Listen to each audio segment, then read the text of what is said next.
Welcome back to this week's episode of the Tech Ed Podcast. I am your host, Matt Kirkner. We have a great episode in store for you today. One of the things we hear so often when we're out in the world of higher education is really three things that we're going to focus on in today's discussion. The first one is funding, and certainly as higher education changes and education in general changes, everybody is looking at new and interesting and creative funding models. We're going to talk about that. The next one is filling our programs. A lot of folks are trying to figure out, how do I fill entire cohorts within the courses and within the degree programs that I have, the certificate programs that I have at the college. And then the third one is finding friends. So it's three F's. It's funding, it is filling our classrooms, and it is finding friends in industry and figuring out how we build those really good relationships. We're going to cover all three of those today. By way of getting into the topic, I need to remind our listeners that it goes back now into 2023 in the month of May that I spent 2 weeks in the state of North Dakota learning all about technical education. That resulted in an episode that we published last July called Going to the Gemba, one of our best episodes, I think, of the entire year last year, really focusing on career and technical education in the K-12 space and in the career tech space. Right after we had that episode drop, I got an email from today's guest saying, hey, awesome that you guys focused on all the great things happening in our career tech centers in North Dakota, but hey, we've got some really cool things going on in our community and technical colleges as well. That led to a virtual meeting, which led to an invitation to visit today's guest institution in person, which I did earlier this year, which in turn led to an invitation for that individual to join me on the Tech Ed Podcast. So we're talking about all of these things today with the president of the North Dakota State College of Science. It is Dr. Rod Flanigan, the president of that great institution. I've really gotten to know Rod well over the course of the last 12 months. And Rod, I can't tell you what a pleasure it is to invite you in and have you accept that invitation to join us here on the Tech Ed Podcast.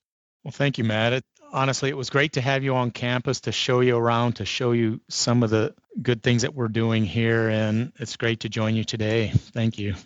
One of the things that I knew about you really early on, Rod, was your background, which a lot of the presidents of colleges or the university chancellors and so on, for better or for worse, came up through academia. You had a totally different path to your role. So just touch on briefly for our audience a little bit of how you found your way to being president of an institution like NDSCS. I went to a local community college in Illinois. I was interested in machining. I wanted to be a machinist and just kept going. My instructor encouraged me to keep going, got my bachelor's degree, and went to work in industry. Spent 25, nearly 30 years in industry, owned companies, ran companies, had a great experience. And through that process, also got an MBA and then later PhD in engineering education. That's what sort of propelled me into higher ed. I thought it would be a great way to sort of help the next generation. But through that whole thing, I never lost my passion for technical education, the value of tech ed. In fact, I went to the University of Nebraska system. I actually became a tenured faculty member and realized after I got tenure, my place is better served at a tech school. And I love it here. I love what we do and what we stand for at NDSCS. Well, and I can tell you just by observing you as we spent all that time on campus, the way that your faculty and really everybody across the entire college interacts with you. You're incredibly approachable, but you also have tremendous respect from those people. And I think a lot of that is owed to the fact that you spent all that time in industry, and you certainly, you were a consumer of exactly the type of talent in many cases that you're now producing at the institution. So I think that all of that background serves you incredibly well. And as good of a leader as you were in manufacturing, I think you're equally, or if not better, a leader in education. So we're glad to have you on the education side of the ledger at really a great institution. One of the things that we talked about when we got together was just this incredible history that the North Dakota State College of Science has, one of the first technical colleges in the country. So we'd just be interested in kind of how that came about and then how the college has grown over time. Yeah, so the North Dakota State College of Science is the second oldest community college in the nation, established officially in 1903. So if you think back to that time, 1903 was the year that Harley Davidson built their first motorcycle. Was indeed. I thought you could enjoy that. Absolutely. 1903 was when the Ford Motor Company was established. And 1903 was when the Wright brothers flew their first aircraft. So you think about that time, there was so much, the Industrial Revolution started several years before that, but they were going through this incredible growth stage and a lot of things happening. Well, in North Dakota, where a lot of people still don't know where we are, there's a lot of growth. In North Dakota at that time, it's a heavy ag area as we were moving from the agrarian society to more of a industrial society. Those kind of trades became so much more important. And it was 1889 when the state of North Dakota was established. And the next year, the legislature established the North Dakota Academy of Science in Wahpeton. So that's where we're at, and that's how it began. And then that just grew over time. So really all four of those revolving in one way or another around the world of manufacturing. And if you think about your background in manufacturing, your background in industry, I've got to believe, Rod, that has tremendous influence on the way that you lead the institution. So tell us a little bit about how all that experience in industry might influence how you lead the North Dakota State College of Science. Well, you mentioned it earlier. Going from industry to higher ed is a transition. It's sometimes a difficult transition because industry can move a lot faster. Our funding model is different, right? We can't just go out and raise more money if we want to pivot, if we want to do different things. It's a challenge. But also, we try to hire people from industry with practical real world experience in that discipline. It's a challenge in a number of ways. One, we can't pay them what they're worth. But when we find people who are passionate about educating, they understand what we do, and then we have to get them up to speed on how to teach. So that's a challenge too. So just because you know the content, you got to be able to teach it and teach it well. So it's a lot of things, but I have found in my own experience when I came from industry, one of the things that students love the most are the stories. You can read about it in the book, but if you can tell them the way it really works and it's so meaningful, honestly, when you're in that moment, it's a blast to be able to share that with students. It just gives you a level of credibility when you can bring those ideas that came from outside the institution into the classroom. Really, really powerful, really, really valuable. And I think that's true, not just in industry and manufacturing, but across so many different endeavors. And you walk through a community college, a technical college, and I think a lot of folks, if they haven't spent time on campus, don't realize that you've got everything from diesel to automotive to electromechanical technology to nursing, healthcare, and so on. I mean, it is absolutely incredible the amount of learning that goes on at a community or a technical college. So speak to some of the programs that you feature there at NDSCS. As we speak, we have the only dental hygiene and dental assisting program in the state. We have occupational therapy, all the nursing programs, pharmacy technician, health information technician systems. And then we have a strong culinary program, as you witnessed, do some amazing things in our culinary program.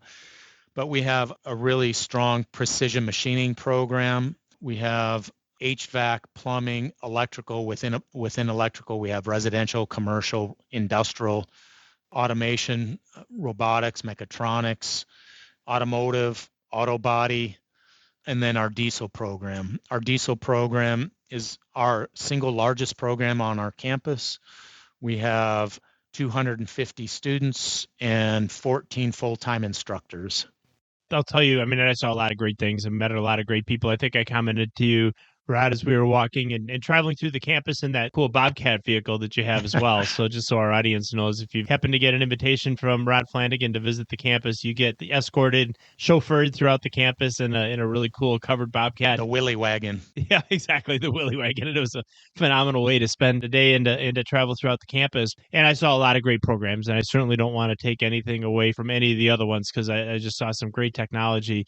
But the one that just blew me away, I got to be honest, is going through diesel program and just seeing the amount of real estate that is dedicated to that program, how active and hands-on the students are, the incredible investment in equipment and technology that's resident in that program. As I suggested early on, and I wanted to tease our audience a little bit into making sure they stuck through the entire episode, the funding model, the way that you've partnered with industry, from the friendships that have been able to be created, and also the fact that you're just filling those classrooms and filling those labs. And so I want to spend a little time talking about that program. So just give us a little bit of a, kind of a 30,000 foot overview. You started in on that just a moment ago, but tell us about your diesel program, and then I'll go into a little more detail with you. It really is amazing. Last legislative session, we just got $20 million to expand our precision ag program. In doing so, we're kicking our John Deere diesel program out of where they're at, and we're adding on to Basic Hall, which is our diesel complex, if you will. You think about what has happened in the world of agriculture. A combine now, they are so big. In this new section we're adding, one of the garage doors is 38 feet wide. It's amazing. Yeah. So when you see that combine coming down the road, you just get out of their way. Yeah, exactly. Well, and $500,000, by the way, too, is what I think the average combine is, somewhere in that range, and upwards or of that more in some cases. Yeah, absolutely. So we have, within our diesel program, we have really 5 different programs. We have 4 named programs, and then we have a general diesel program. So our named programs are John Deere, Komatsu, Caterpillar, and Case. For a student to be in one of those programs, they have to be sponsored by the company, by a dealer. And I'll tell you a funny story. We had a student from Maryland that wanted to come here, and he called up our enrollment office and said he wants to sign up, and they wouldn't let him. And he said, why? And they said, well, you got to contact the diesel people. So he contacted them, and they said, well, you can't sign up. He wasn't sponsored. And they said, you need to be sponsored to come here. And so he said, well, what do I have to do? They said, go to your local dealer, talk to them, have them call us. To his credit, he hung up the phone, went straight to his dealer, said, you need to call these people. They did. We now have a relationship with a Case dealer in Maryland because of this student. The student is now in his 2nd year. He's amazing. This is why it's so successful. The dealers recruit these students to come here. The regional dealers go into the high schools and are recruiting students because everyone needs people, right? Everyone is screaming for help. So these dealers, to their credit, they are in the high schools. They're recruiting. And the first thing they say is, we want you, but you need to go to NDSCS, right? Get the skills you need, and then come to us. Just to unpack a little bit, why this is so unique and why it impressed me so much, just that story about the student from Maryland. So the first thing is, when we think a lot of times about technical and community colleges, I always think regionally. And here you've got a program that is so strong that somebody from Maryland coming all the way to North Dakota and having the tenacity, by the way, to figure out how to get into that program, being first turned down because he wasn't sponsored, finding a sponsor, so that's the first thing. The second thing is just the brand awareness. So you think about companies, huge iconic companies like John Deere and Komatsu and Case and Caterpillar. Those are obviously, international companies, well established, every one of them Fortune 500 companies here in the United States that you've managed to partner with, which was really, really powerful. And then this sponsorship model. And I want to talk about all of those things. And when we started the conversation about making friends in industry with companies like that and their dealers, when we talked about filling the program and making a program so popular that students would have to be sponsored in order to get into the program. And then we talk about funding and how those students are generating resources for their tuition and so on. All really, really important. So let's start with the company side of it, and let's talk a little bit about those 4 brands that you mentioned. And I know you're partnered with others, but just share, what is the nature of that partnership? What are they doing for the program? How you maintain those relationships as the leader of the institution, and so on. Actually, what started this, GM actually started it. John Deere saw what GM was doing in the automotive programs at some of the tech schools, and they said, hey, maybe we need to look at this. We were the 2nd school that John Deere started with. So that's where it started. And it all begins with relationships. We have really strong relationships at the dealer level and at the corporate level.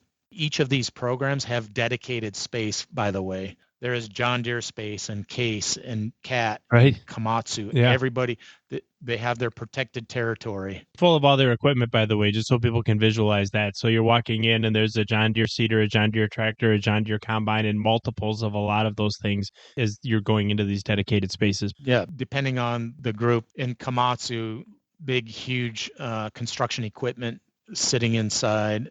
But you can't do that without good relationships, right? Yeah. And they understand the value of what we're doing. They understand how we help fill their pipeline of good talent. And it's a big deal when employers know that they can go recruit students out of high school and get them.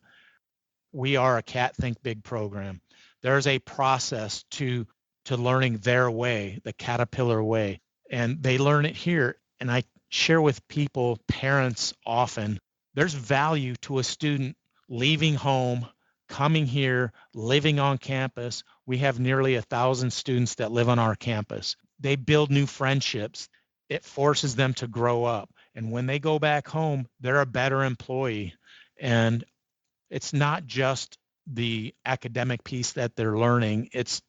They're learning life skills. So it all fits together. Yeah, how to be a good team member, how to work well with others, how to think beyond yourself. Certainly the academic part of it is important, and having skilled people come into the workplace is important, and so on. So let's talk a little bit now about that dealer side of it. So you've got relationships not just with the big OEMs, but in so many cases with their dealers. So the dealers that you're engaged with, if I'm correct, they're help sponsoring the students. And when you say sponsor, I mean they're actually helping offset some of the costs of their tuition and so on. Is that correct? So sponsorship means different things to different dealers, but that is correct. Some dealers pay everything. They will pay their travel to get to and from school. They pay for their room and board. They pay for tuition. They buy them new tools, and it's all in. And then when the student is all done, they go back and work for them. There's a commitment that they make to the company for 2 or 3 years. Some companies buy just the tools, but all companies are doing something. All companies provide internship opportunities. All companies are helping them in some way. It might be just tuition. It might be just tools. It might be a combination of different things, but they're all contributing to the student. So it's a great model. It is a great model indeed. And so is that, if I'm a student and I want to get in, is it really similar to that story about the student from Maryland? Am I able to walk in and apply for the program, or is it no, you must be sponsored by a dealer? Is that their route? And how does that work? You have to be sponsored. So I'll give you an example. Caterpillar's out recruiting. They know how many people they want in the seats. You have to go through them. They're the ones that approve the students to get to come here. It's a big deal. Not everybody. In fact, I can tell you, some friends of ours had a son who wanted to come here. Well, actually, he was going to go to a competitor. He was going to go learn to be a heavy equipment operator. And I got a hold of him and I said, look, man, what are you going to do when your machine breaks down? You're going to have to get on the phone and call somebody and sit there and wait. And I said, or you could be the guy who is the operator and the mechanic. When it breaks down, you could fix it. So anyway, we talked and he said, yeah, that's a great idea. So he's here now, but he wanted to be in CAT and they were full and they said no. So he's now a CASE student and he's doing well. One of the things I love about you, both on this episode of the podcast and in the time we spent together, is you've got all of these just great examples and stories of students who actually went through went through the journey and in all the different ways that they found their ways into and through this program. Let's talk just briefly on, I'm a student, I'm in the program, and now you mentioned some of the equipment that students have access to, and that was just jaw dropping for me when first of all, just the scale and the size of some of this construction equipment and ag equipment is just stunning. The scale at which we're farming and the level at which agriculture takes place now, vastly different from what it was when I was a kid, but just the scope and the size of some of this stuff. And yet a lot of that equipment, you're not going out and procuring as a college. You're working with an equipment manufacturer or OEM to supply that. Talk about how that works. Yeah, it's really quite amazing. We have over $6 million a year of entrusted equipment. It's equipment that these companies basically loan to us. Depending on the company, we're allowed to put 30 to 40 hours on the machine through the year in training the students. And then each year we rotate them out and new comes in, and it's awesome. So the students also get to see some older equipment, and then they get to see brand new state of the art right off the line equipment. It's really amazing the depth and the breadth of the opportunities our students see. No question. And one of the things that struck me as we were spending time together, Rod, is just, as I spend most of my time in manufacturing, and we see manufacturing technology evolving into the age of Industry 4.0 and connectivity and predictive analytics. And, you mentioned precision agriculture, which is, kind of the corollary in the ag market, and certainly in spaces like construction and mining and so on. We see some of those same continuums, the edge to cloud continuum. And so I couldn't help but think, in as much as there's so much commonality between technologies, whether it's program like precision agriculture, or you get into electromechanical technology, automation, CNC. I mean, and the list goes on and on. You almost have to wonder if this model that has been so successful, because here I am, a dealer that needs people in order for my organization to be successful, to service my customers and grow, that they're not the only space that has that problem. Every space within the economy has that same issue. Are there opportunities to do something similar in other programs where you've got OEMs that manufacture equipment, where you've got employers, manufacturers would be one example, who need the talent, and then you have these young people that could find their way into these careers if somebody could help them in the same way that, and sponsor them for that matter, in the same way that's happening in the diesel program? Does this have corollaries in other programs within the college, and do you see where that might be the direction this could go? Certainly. We have this conversation often on our campus. I mean, our diesel program is kind of the model citizen on our campus. I bet. I can tell you, though, it's really hard to build those relationships to start the process. I'll give you an example. We've had a power sports program here for over 50 years. It's fun and awesome, right? Everybody loves snowmobiles, outboard engines, four-wheelers, motorcycles, all that stuff. It's all fun. Well, the challenge is we don't have the buy-in from the manufacturers, and the dealers are much, much smaller. You think about an ag or implement dealer compared to a snowmobile dealer, the size and the scope is just completely different. And then their needs are different. They might need a mechanic every other year or something. And so it's been really hard for us to take this model that we have to scale to other programs. We're trying. I mean, everybody sees the value. It's not about that. It's about, well, I'll give you an example. Our local Caterpillar dealer has a team of recruiters. Well, there aren't very many automotive dealers that have a team of recruiters to just go out and recruit help, or motorcycle dealers. It just doesn't happen, right? And so it's a challenge for them to invest the time to go do those kind of things. Well, and I think a message for, if we, and I know we do, we've got tons of small to mid-sized manufacturing companies listening, and larger ones as well. And if you start to think about that model, and you start to think about, hey, let's take, an area that I'm familiar with, automation, and it's hard for anybody to find people that can program robots, integrate manufacturing technology. So whether it's automation, electromechanical technology, industrial mechanics, industrial maintenance, keep going down the line. As hard as it is to find people to do those types of jobs, and then the cost of not having talented people in terms of downtime, in terms of quality issues, in terms of employee satisfaction, if a line isn't running the way that it should be, and so on. I mean, that can be so damaging to a company. And if the long term, or at least the medium term solution to that, is to find somebody who's passionate about your industry and who would find value in working for you for, what my guess is, somebody works for a ag dealer for 3 years, a lot of them are probably staying for 30, right? I mean, so they're committing for those few years after they graduate, but a lot of them stick around. I just see the same thing working in manufacturing, where you help sponsor a student through a program like that. You intern that, so that young man or young woman, or really of any age, can have an internship over the summer, maybe over winter break and so on.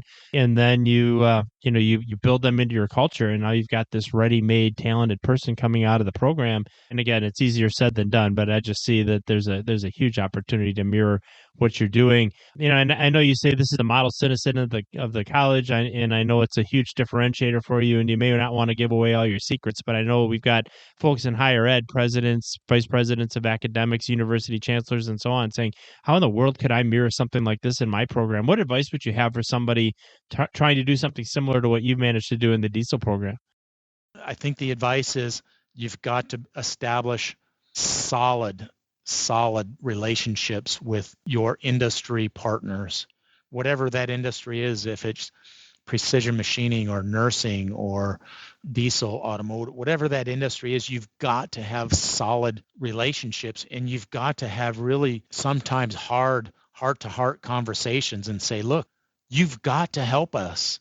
If you can get us 2 students a year, it helps us be stronger. And if we're stronger, you're stronger. I mean, you've got to be able to have those conversations. Yeah, without question, and that's a huge part of. We say the rising tide lifts all ships, and whether that's supporting the technical or community college in your district, in your community, and then also spending all that time on relationships, which you've mentioned several times, Rod, over the course of the conversation today. So all of those things really, really important.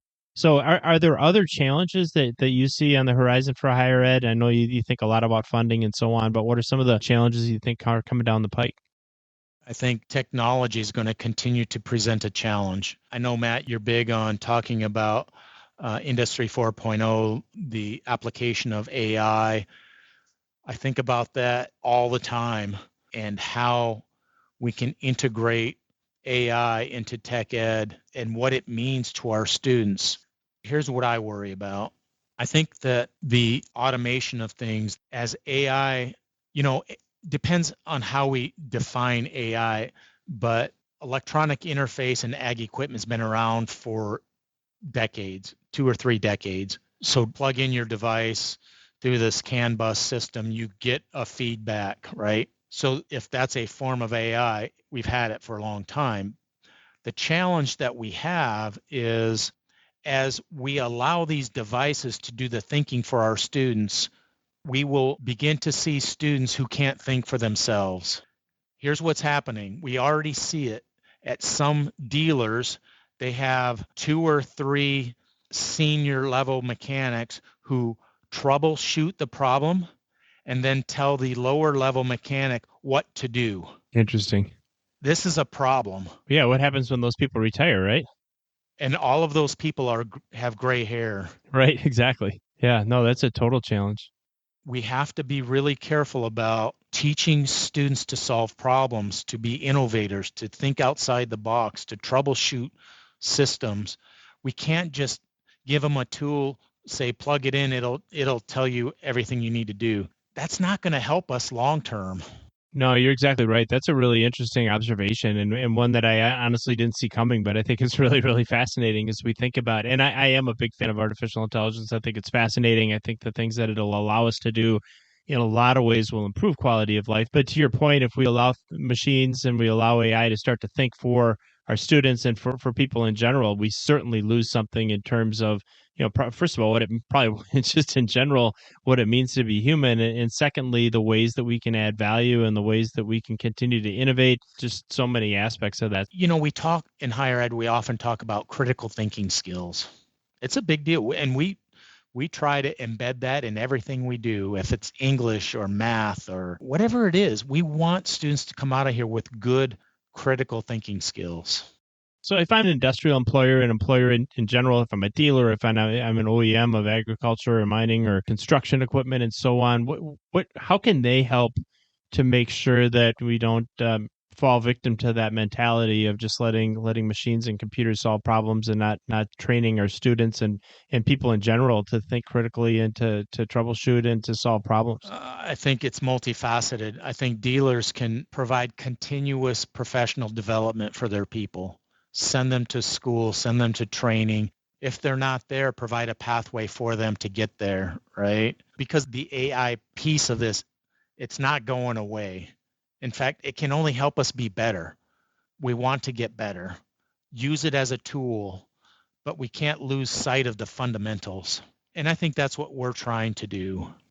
For sure. I mean, in higher education in general, and making sure we're advocating for that. So I think, hopefully all of our listeners, and again, whether you're a manufacturer, you're a dealer, you're an OEM, you're a hospital, you're some other employer, hopefully they heard that message loud and clear. I know one of the messages that I'm really looking forward to hearing loud and clear, and for our audience to hear loud and clear, Rod, is the answer to a question that they've now become accustomed to hearing, because we ask it just about every time on the Tech Ed podcast, and get some fascinating responses from our guests. I'd love to turn the clock back, all the way back to that 15-year-old Rod Flanigan, before the PhD, before the manufacturing career, before all the leadership experience. And if you had an opportunity to go back in time to address that young man at the age of 15 or so, a sophomore year in high school, what advice would you want to give him? So I would say 3 or 4 things. Number 1, relationships matter. Be kind to others. Be patient. Not everything has to happen right now. And never, ever accept the status quo. I love it. Relationships absolutely matter. That aspect of being kind to others. Life is too short not to be kind. And then never sit still, never accept the status quo. Those are 3 great pieces of advice. And I'm going to say, knowing you, Rod, that whether you got that advice as a 15-year-old or not, you've lived that. So you certainly exude those qualities in your adult life. But that's terrific advice. I want to thank you for the time we've been able to spend together, not just today, but over the course of the last year, Rod. You're a great leader. You're a wonderful friend, and really appreciate the time that you took for us here on the Tech Ed podcast today. Well, thank you so much, Matt. Appreciate it. Making friends in industry, filling our programs, and understanding the funding model. What a fascinating discussion we had today with Dr. Rod Flanigan of the North Dakota State College of Science, the president of that great institution. So thank you so much for joining us on this episode of the Tech Ed podcast. We referenced some interesting things as we were going through that discussion. Want to make sure everybody heads on over to techedpodcast.com/Flanigan to get the show notes for this particular episode, and anything that we reference that would be interesting to link up, we will have in those show notes. We also look forward to seeing you on next week's episode of the Tech Ed podcast. We will be here and drop a new episode next Tuesday, as we do every Tuesday. Until then, I am Matt Kirkner, your host for the Tech Ed podcast.